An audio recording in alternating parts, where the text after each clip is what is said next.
everything that I'm basing this on is based on the school of hard knocks. And when we had to figure it out as a growing company at CTS, we it wasn't some concept that existed somewhere that we copied. It was, how do we go out and try to, build a process that we can create a predictable result with? And so, and you mentioned technology. It's funny, we've got a customer that we work with a lot that their concept of cold calls is still calling people. And, of course, nobody answers the phone. And so, that is one way to call, do a cold call. But then there's, all these other, the technological aspects, and nobody answers an email anymore. And we got all the filters to block calls and block, emails. And so it's a matter of using all of the things that are out there as a means to create an encounter. And then once you get that encounter, you know exactly what to do there, because they don't know you and you're going to tell them your story. Yes. Thank you for dropping that bar for us, that golden nugget. Because yes, that's exactly what it is. I don't have to say anything else. That's exactly what it is. It becomes a very simple process where you take the complexity out of it. And if that person doesn't know, or if you're meeting with somebody that doesn't know the MJW Group or Multiply or whoever, then we know the story that we're going to go in there and tell them when we get there. And then we anticipate the things that we're going to ask for. It sounds so simple, but I'm glad you did touch on a while ago about innovating. Like, we had to come up with this process. I think sometimes people get so bogged down with just keeping things simple that, the door to innovate, they never open it because they're looking for something so massive and I don't know, all the bells and whistles. Well, so here's the question. A sort of a good rule of thumb is customers don't do complicated, right? And so if somebody knocks on your door, Jennifer, and is like, hey, look, this is an awesome solution and whatever, and it seems really complicated, and you're like, it feels like a lot of work to put in, and I'm not really sure, then that is a huge barrier to get through. And it doesn't mean you can't.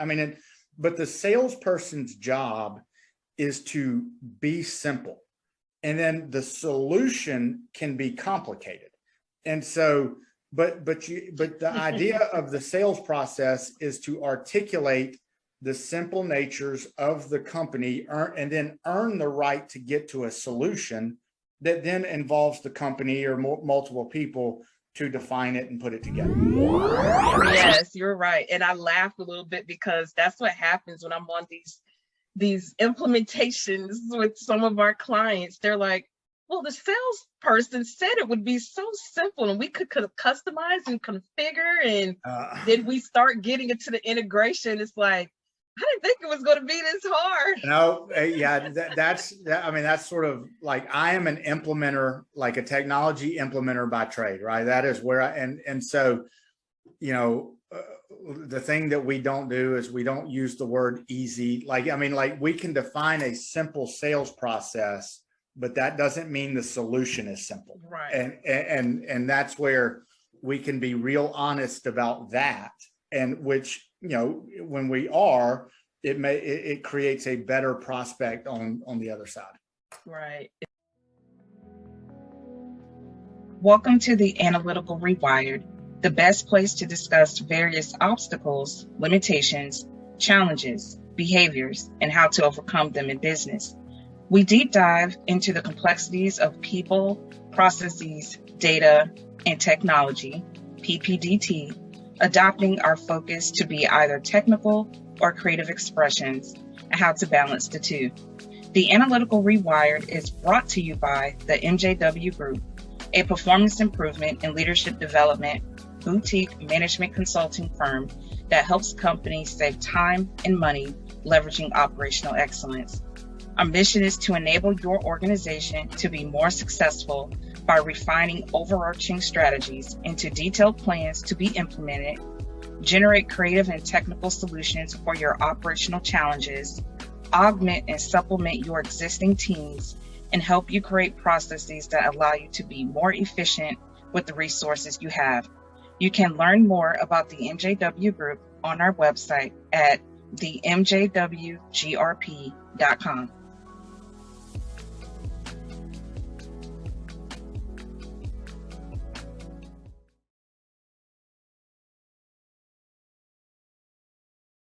Welcome to the Analytical Rewired. I am your host, Jennifer White, CEO of the MJW Group. And today I have with me Ryan Robinett. How are you, Ryan? Hey, I'm good, Jennifer. How are you? I am doing well. I am so excited to have you here on the Analytical Rewired today. We talk about the left brain and the right brain and all of the complexities, challenges, and obstacles we face as business owners and clients as well in our everyday lives. So that's the purpose of the Analytical Rewired. And Ryan and I met a few months ago now, and I really want him to deep dive into how he helped businesses grow through sales enablement, talk about his journey as a consultant, as well as give you guys some other key insights into how he started his company, Multiply. So with that, I'll let Ryan take it away with introducing himself. Cool. Well, thanks, Jennifer. Glad to be here. So I'm Ryan Robinett, and as you said, I'm when I describe myself and somebody says, what do you do? You know, I'm a career consultant by trade. I started my career when I came out of school with Accenture and was there 4 or 5 years and then left there and went to a you know, for lack of a better term and for simplicity, a smaller version of Accenture, a smaller IT professional services firm. And that company was called CTS. And so we were based in Birmingham, Alabama, and had one office. And you know, I didn't join at startup mode. This was 2006, and I didn't join the company at startup mode. I like to say I joined it in pure chaos mode. And so we succeeded because we were good, and we tried real hard and were willing to do everything it took to be successful. But it wasn't a lot of fun early on. And I tell people very affectionately, because it was, you know, some of the best work years that I can remember, and some of my best friends are there still. But I didn't have the courage to quit, and I was good enough not to get fired. And so, but it was that sort of the chaos mode of it that forced us to figure out how to create repeatable processes in a custom world. So we were we had to figure out how to put parameters around development projects, and you know, make them as repeatable as possible, but doing you know, custom software, business intelligence, and things that you know, by nature are not necessarily repeatable. And then we did that very successfully, and then we started working on when we got into sort of, you know, hyper growth mode. We started working on how do we create processes to build people. And so we needed to build technology consultants. And, you know, your audience probably knows that those, you know, are difficult to find in the market. And that hasn't changed over the years. They're always very difficult to hire a good developer or whatever. So we came up with a boot camp process that was about 8 weeks long to turn a professional contributor a scholastically smart person, because we generally hired out of universities, and turned them into a professional contributor quickly. And then on the revenue production side, we built processes to bring people in, teach them a process of driving revenue, and not just worry about hiring the best personality for the sales team. And so fast forward to 2018, I guess, or 2017, a company called CGI, which is a multinational corporation, bought CTS. We had scaled it around the Southeast. We'd opened an office in North Carolina. But we had scaled it around the Southeast, and the multinational company bought it. And essentially, fast forward, I stayed a year, but then took that process that we used to build revenue producers, and formed Multiply around that process. And that was 2018, and then started, you know, signed our first client in 2019. And so that started the Multiply journey. Wow. Oh my goodness. I didn't realize the journey that you've taken to get to where you are now with Multiply kind of derived out of the things that you put in place with CGI. Yeah, so correct. These Multiply, or it was actually CTS where we formed it. I mean, all that the acronyms are confusing, but the process was not as formalized as like the process that we used on the to build developers, but it was there. And so what I did was pull that. I knew it worked internally, and then formalized it and formed Multiply as a consultant, just going in and working through a repeatable pattern and really applying HR and operational principles into the sales world.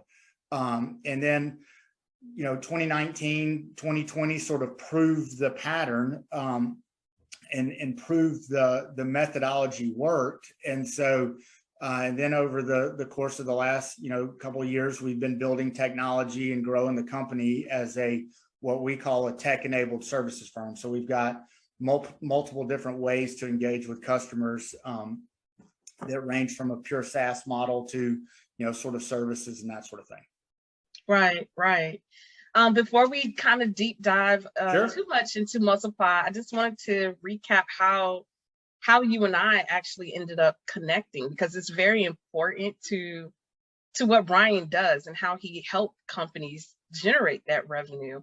I was looking for some support with sales for the MJW Group, for us to be able to grow and scale past, the majority of the owners doing most of the sales generating activities and business development for our firm. And I reached out to a colleague that I was in the Goldman Sachs program with last year, and she introduced me to Ryan. And because of that, we're here today. So do you want to kind of tap on that a little bit, Ryan, about how important it is for other people who can not only know about your business, but can also speak about your business to others as well? So absolutely. So the person you're talking about is Kim Lee. And for those in Birmingham, she has a shared working space called Forge, and I think it's work@forge.com. So plug for her. But in 2018, I was looking for an office space and went to a co-working space, and that was Forge. And so I have been I was with Kim, or in Kim's, facility, and when, or at Forge, when we started signing our first customers. So she, we have been in that, and so she's been able to watch Multiply grow over the years. But it is I'm plugging sort of the shared working space, and there's something in this, like, for founders and small business owners to sort of get out and don't be scared to talk about your business. A lot of times we're worried about somebody stealing our idea and that sort of thing. But, the reality is most everybody has a day job, and our ideas are not their ideas. And so it's we can learn a lot when we're willing to go out and talk about our concepts, our ideas, and that sort of thing. And so Kim was one of those people that I draw on a lot to talk about Multiply with. And, you want people to know when, similar to the MJW Group, if somebody needs management consulting, you want people to know enough to where they can just create the encounter for you. Right, right. Yep. And that's exactly what happened. And that's how we got introduced to Ryan. I mean, it was literally like, what, 2 degrees of freedom? Yeah. I mean, it really was. It was quick. It was Kim put us on an email, and then, we were on I was doing a sales call with y'all. Exactly. So Ryan, can you talk about what interested you in consulting? You mentioned you're a career consultant. What got you interested in that in the first place? And how do you describe your consulting today in your own words? So, all right, there's 2 things. I used to talk about this a lot when I was leading, developers and business intelligence folks back when I was a true IT professional services consultant. And so in the consulting world, especially in IT, I always thought that if I was going to stay in that space, I wanted to be a part of a company where the people drove the revenue. And that doesn't mean that the other positions are bad, but in most companies, if it's a big bank or, pick your company, people are expenses. And so, yes, we all need people and that sort of thing. And that doesn't mean they're expendable, but they are an expense. And generally you're trying to reduce expenses. And so, IT is a huge expense that companies, obviously invest in, but generally will try to do less with, or do more with less. And so on the consulting side, when I was looking at my career sort of early on, it was like, I want to be on the revenue driving side. And on if you're a part of a consultancy, then the consultancy can't make money without people. And so, that was sort of when I was, developing my career, that was where I wanted to stay, was where you were needed to drive dollars. And so be on the revenue production side and looked at as that, as opposed to being looked at as a cost. So that's how I sort of figured out the consulting side from a pure personal standpoint. I like my day divided up in 15-minute intervals, and anything that I do for too long is, it's just really stressful and not great for my mental health. And so I thrive in an environment where things move fast and you're moving from one thing to the next, which lends itself to the consulting side. Yeah, there's definitely no shortage of moving parts in consulting. There's always balls flying in the air, darts getting thrown at you some kind of way. I'm just joking, but it is fast paced. It is fast paced. And what I really like to do is I enjoy the process of defining something and then knowing what success looks like, and then being able to point and guide to success the entire time. And so, I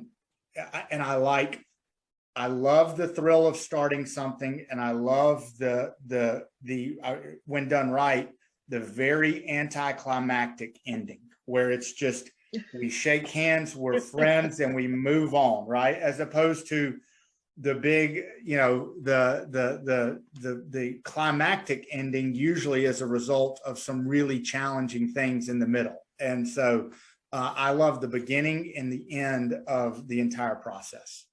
That's funny you describe it that way, because I share that same understanding of me personally as an individual. I'm the same way. And I think that's why I ventured into consulting. And it's funny because a friend of mine shared with me, I'll have to send it to you, Ryan. She shared with me, I wrote in high school, our high school yearbook in 12th grade, that I was going to be a management consultant. How funny. How about that? I'm not even sure I knew what a consultant was in 12th grade. Like, I've got a 12th grader now, and I'm pretty certain they don't know the words management consultant. So I'm pretty impressed. Yeah, well, I knew, like, I get bored very easily. So what you're talking about, like the ending, we shake hands and I'm on to the next thing. So yeah, I knew that way back when, like, I really need some more challenges and things to move a lot faster here. That was in the early 2000s. So yeah, that's very funny. How have you seen the industry that you're in now, like with the sales enablement, the training, the technology even that you have, which we haven't even gotten to yet, talking about the application of Multiply. How have you seen this shift over the years? So that's a really good question. And like, the truth to be told is, like, the space that I like, if you break Multiply down into the things that we do, we are HR, right? We're like sort of like, our mission is, to equip people to be successful, right? And we plug that into the sales world, right? And so, The sales world is a lot of times based on, there's this concept that some people just are born to know how to sell, and you got to go get lucky and find out who that, find them. The concepts of like really putting somebody through defining repeatable patterns and putting them through them don't really exist in the sales world all that often. There's a lot of activity tracking stuff that happens in the sales world that's repeatable, but the sort of the concepts of how do you control a meeting, what are you going in to say, and then those really don't exist. And so that's what we're sort of on the cutting edge of, is defining those types of methodologies. And so there's other things out there that do this, but a lot of them are, and they're good, right? I mean, like it is things that adds to your skill set of sales that may not apply to the company you're selling for, or they're sort of just pure classroom-based things where you go in and you understand more about a process, but then you try to apply that process internally and it doesn't really fit. And so that's where like we saw the gaps that existed, and so informed Multiply around creating a process and a repeatable pattern of a conversation, but making sure that it fits into the organizations that we're working with or that are subscribing to our technology and processes and that sort of thing. And yeah, I can get that. That definitely makes sense, because growing up, I had a misconception of what a salesperson was based on the people that I saw coming door to door, right? It was door to door, then people would call. Then we started getting text messages, right? And now we have social media in front of us. So it's changed over the years because technology has enabled us to do that, to reach more and more people than we ever have. But I think the concepts are still the same. I think this, like you're saying, the methodology of how can this scale past just one person to all these people, delivering the same messaging the same way, no matter, of the different environments that they may exist in. How can we do that nowadays? How can we make that known? So kudos to you for realizing that light bulb moment, because I never would have thought of that in like 1,000 years. Well, and it goes back to like, I shouldn't say this probably, but I like workbooks bore me. There's a couple of books that I like, I reference a lot, but generally, everything that I'm basing this on is based on the school of hard knocks. And when we had to figure it out as a growing company at CTS, we it wasn't some concept that existed somewhere that we copied. It was, how do we go out and try to, build a process that we can create a predictable result with? And so, and you mentioned technology. It's funny, we've got a customer that we work with a lot that their concept of cold calls is still calling people. And, of course, nobody answers the phone. And so, that is one way to call, do a cold call. But then there's, all these other, the technological aspects, and nobody answers an email anymore. And we got all the filters to block calls and block, emails. And so it's a matter of using all of the things that are out there as a means to create an encounter. And then once you get that encounter, you know exactly what to do there, because they don't know you and you're going to tell them your story. Yes. Thank you for dropping that bar for us, that golden nugget. Because yes, that's exactly what it is. I don't have to say anything else. That's exactly what it is. It becomes a very simple process where you take the complexity out of it. And if that person doesn't know, or if you're meeting with somebody that doesn't know the MJW Group or Multiply or whoever, then we know the story that we're going to go in there and tell them when we get there. And then we anticipate the things that we're going to ask for. It sounds so simple, but I'm glad you did touch on a while ago about innovating. Like, We had to come up with this process. I think sometimes people get so bogged down with just keeping things simple that, I mean, the door to innovate, like they never open it because they're looking for something so massive and I don't know, all the bells and whistles. Well, so here's the question. Like, I mean, a sort of a good rule of thumb is customers don't do complicated, right? And so like if somebody knocks on your door, Jennifer, and is like, hey, look, this is an awesome solution and whatever, and it seems really complicated, and you're like, it feels like a lot of work to put in, and I'm not really sure, then that is a huge barrier to get through. And it doesn't mean you can't. I mean, but the salesperson's job is to be simple. And then the solution can be complicated. And so, but the idea of the sales process is to articulate the simple natures of the company, and then earn the right to get to a solution that then involves the company or multiple people to define it and put it together. Yes, you're right. And I laughed a little bit because that's what happens when I'm on these implementations with some of our clients. They're like, well, the salesperson said it would be so simple and we could customize and configure. And then we start getting into the integration. It's like, I didn't think it was going to be this hard. No, yeah, I mean, that's sort of like, I am an implementer, like a technology implementer by trade, right? That is where and so, you know, the thing that we don't do is we don't use the word easy. Like, I mean, like we can define a simple sales process, but that doesn't mean the solution is simple. Right. And that's where we can be real honest about that. And which, you know, when we are, it creates a better prospect on the other side. Right. Exactly. So Ryan, you've been in business for a couple of years now. You've helped companies, large and small, startups alike. What have you learned that you would say is like the biggest lesson thus far? Okay, so it's pretty interesting. When Birmingham has a really great tech ecosystem. And so and I had a tech background, and so I thought when I left CGI that I would just sort of walk in and, you know, accept it's not the right word, but like just walk in and all the, you know, the tech companies in the ecosystem would be like, oh my goodness, thank goodness there's Multiply guys here, right? And that didn't really happen. But our first customers were like the big university. It was the national general contractor. It was the power company.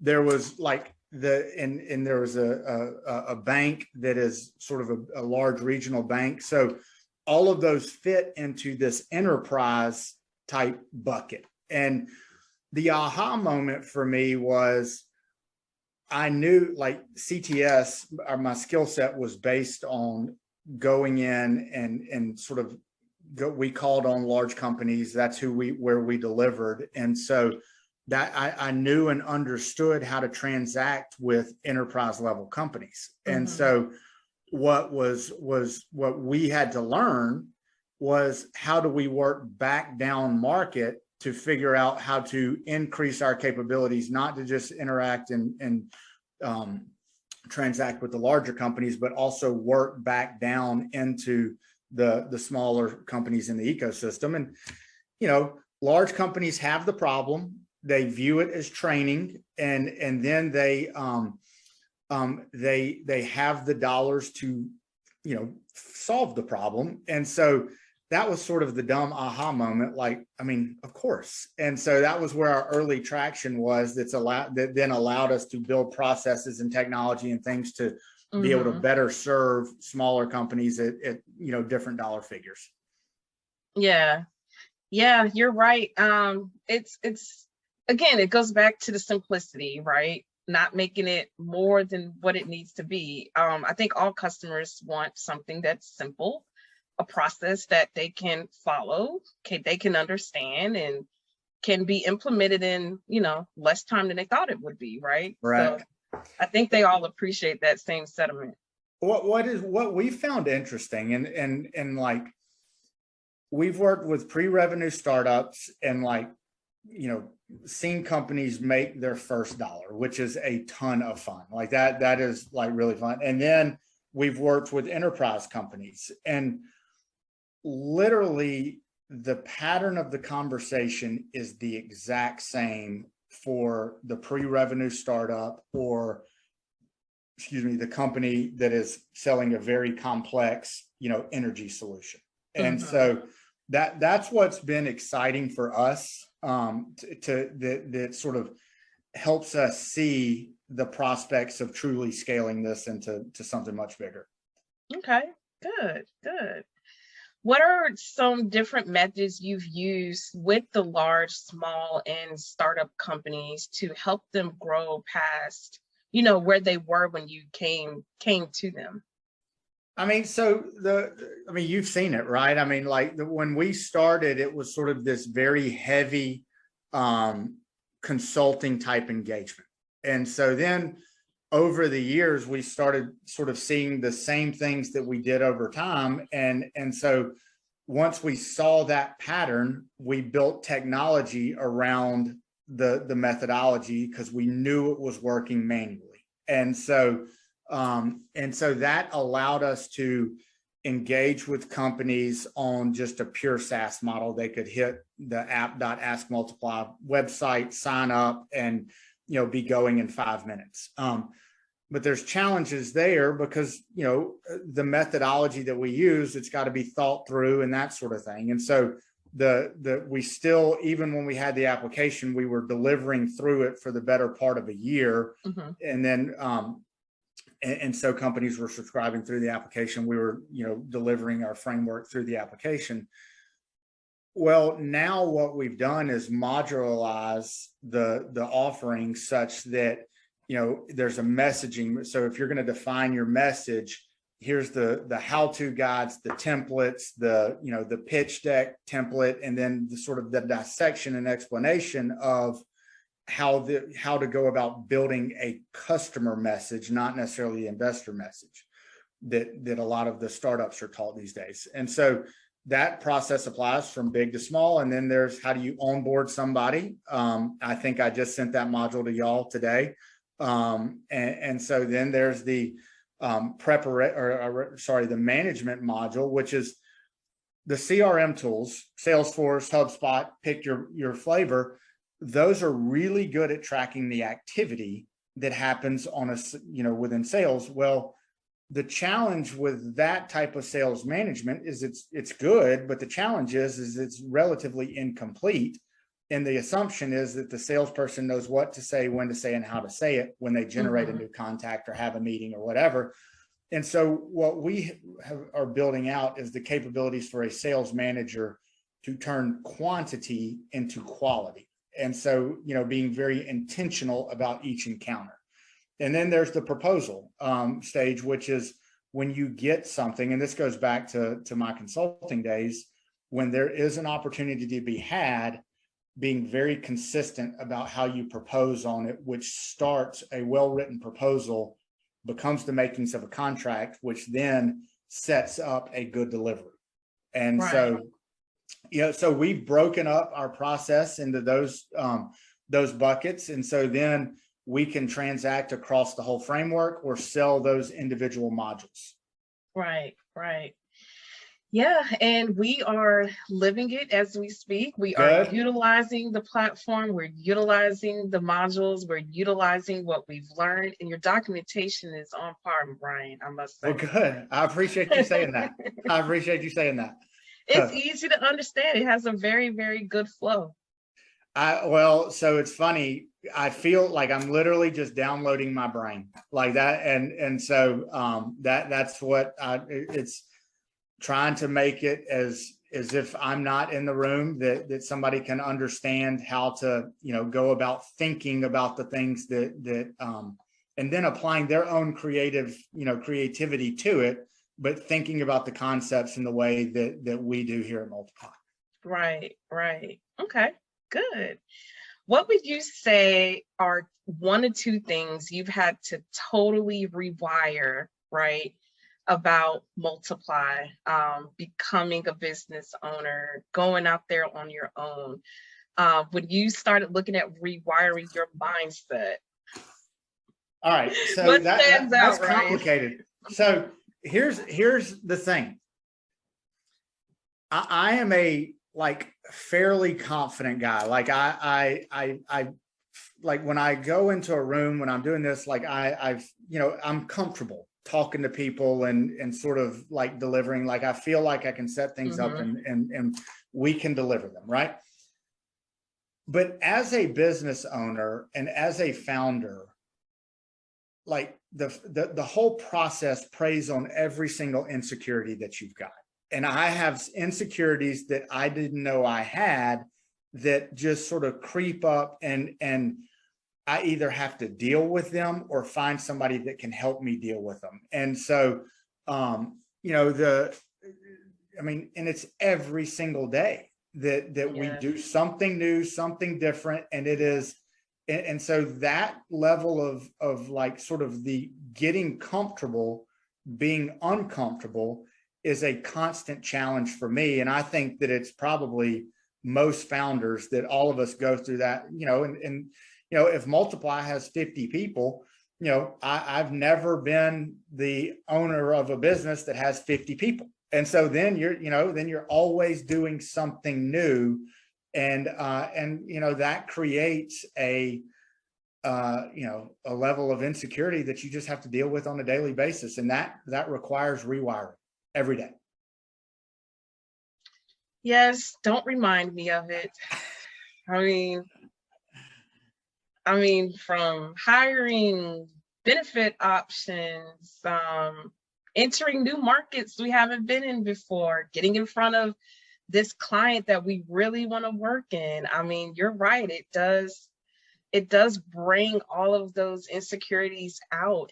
But on the flip side of that, it allows you to face it head on, because you don't have a choice. If you want to get through that wall, that obstacle, Marcus talks about a wall all the time. Like people are at the wall, like literally all the time. And they're trying to figure out, am I going to go over the wall? Am I going to go through the wall? Am I just going to stand here and keep looking at it? You have to make a decision either way. And even if you don't make a decision, you made a decision. Correct. And Jennifer, like, I think this is where like having your network of people that you talk to is so important, because the insecurities that you've got, the insecurities that I've got, they're going to be totally different. Right. And so, finding either people that can help you think through it, because, some of the things that you were talking about, like getting in front of a customer or whatever, I was like, that like I literally thrive on that. Right. And like, we thrive on that, but there's the benefit stuff and all these things that just become really, really challenging. The hiring process, there's things in there that are really challenging, and they're individualized and unique for each one of us. And so having that network of people that you can call on and be like, hey, look, here's the challenge of the day that I'm trying to think through. And you've already thought through it 27 times. And like, that is not something that you worry about. And you're like, yeah, well, here's how we handle it. And like, just that becomes really important, for big, those of us in the small business world, and then the folks that are in the big business, in large corporates as well. Yeah, I don't think it changes, no matter. Yeah, because you need a network to, people didn't realize back in the day when people had Rolodexes and, little black book here or there, like how important that is. Like you can just literally pick up the phone. Now we can text. Now we can use social media. I mean, I don't know. Do people send telegrams anymore? You can do that too if you wanted to. I don't know. I've threatened to go back to a flip phone a couple of times when this thing starts buzzing and dinging, and I keep my nose plugged into it all the time. So yeah, exactly. But yeah, people are literally just one touch away now, and there's so much more accessible, and there's so much information out here for us not to be able to connect to each other and get the help that you need. So I agree That's with right. that too. I've had to totally rewire and think about how I just approach life with growing a business, life as a female in this world, and just where I Sure. want to go, next. So I do agree with that as well. Well, and Um, I'll tell you this, when I left technology, I never wanted to get back into it. Like I was just going to do really? services or whatever. Yeah. And then, I was like, everywhere you go, you bump into yourself. And so that was, you know, I, I started getting the itch of seeing the repeatable pattern that then allows you to layer in technology into it. So that was the technology thing was never really the play when I Yeah, started Multiply. bars. That's that's a bar. Yeah. Because yeah, Neville, I follow Neville Goddard. I listen to a lot of his teachings and read his books. He talks about how everyone is you pushed out. So like you're saying, everyone you meet, you're like, don't I know you? Because Just bump you into keep yourself. meeting Right. yourself over Yeah. and over. And I identify with that in the supply chain world. Like, no matter how many times I try to get away from it, it finds me. Mhm. It continuously just finds me. So you're That's right. exactly right. That's right. As we wrap up here, Ryan, Yep. is there anything else you like to share with the audience? Any tips, tricks, or maybe any promos with Multiply or the application itself?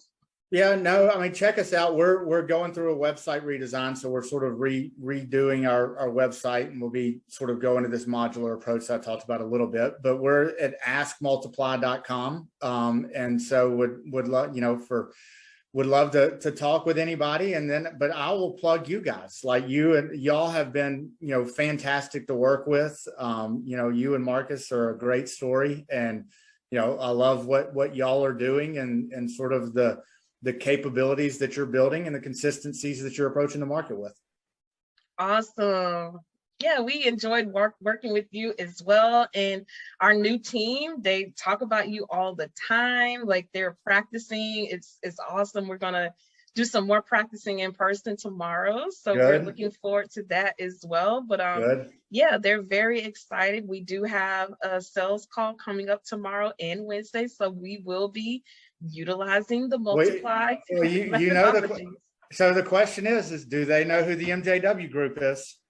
Exactly. And if they do not, y'all know exactly what to do in that meeting. Exactly. Yeah, Awesome. I'm primed now. I'm primed and prepped and ready. It's just all right. about Well, I'm gonna teaching. text you and see how they went. Oh gosh. He's not joking either. Nope. He will call you out of the blue. All right. Well, Ryan, thank you so much for joining us today. I will make sure to connect your website in the show notes for the episode. Everyone, thank you for watching this episode of the Analytical Rewired. Make sure you like, share, and subscribe to our YouTube channel. Ryan, thanks again. We wish you much success with Multiply. Thanks, Jennifer. Same to y'all at the MJW Group. All right. Thank you. Have a good one. Bye-bye. Bye.